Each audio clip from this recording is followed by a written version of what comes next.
Ay, ang tagal sa globe. Kahit kailan, globe, globe, globe, globe. Kahit priority lane, ang tagal pa rin. Bakit ka priority lane? Priority lane kasama si Puling Linglong. Wala ding nagawa, Puling Linglong. Nakapila din. Wala naman enta. Wala wenta. Priority. Priority siya natulog. Sarap tulog niya. Antonio. Diba? Akala niya nasa kainta siya.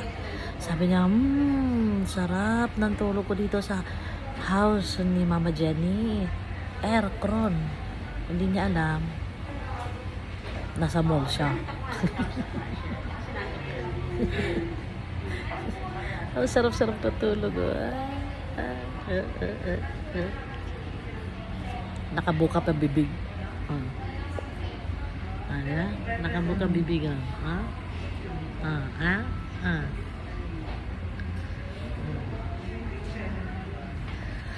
Kulang na lang marinig mo yung hilik niya.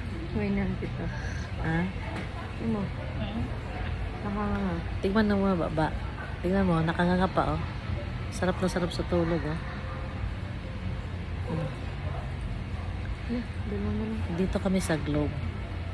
Kasi may asikasuhin ako sa line. Kahit kailan, Diyos ko po. Break time. Hindi ko lang ganyan yung gamit ko. Ay, wala na, off duty na. Ang dami nakapila, tapos dalawa lang ang employee. Baka malasing ko lang siya, tinan mo. Oh, 5 na eh. Wala na, dalawa na.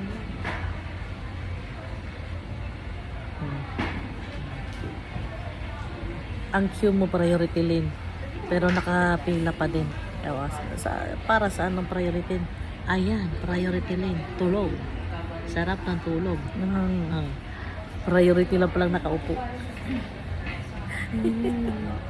Ang upo lang palang priority. Tama na tulog. Nakangaga. Ito yung red niya.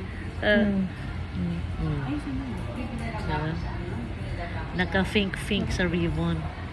Sana hindi ba mo nun yan? Kulay. Ang dami-dami niya dun eh. Hindi, pink yung damit niya. Hindi pa napasuot yan. Nakikita yung bilbil niya. Double chin na siya oh. Diba? Tingnan yan, dahil kasi 1 minute lang diba? Pakita mo nga yung 17,000 mo. Kahit kailan tong globe talaga. 17,000 na siya. Pakwenta. Ito na naman ang 3 minutes na.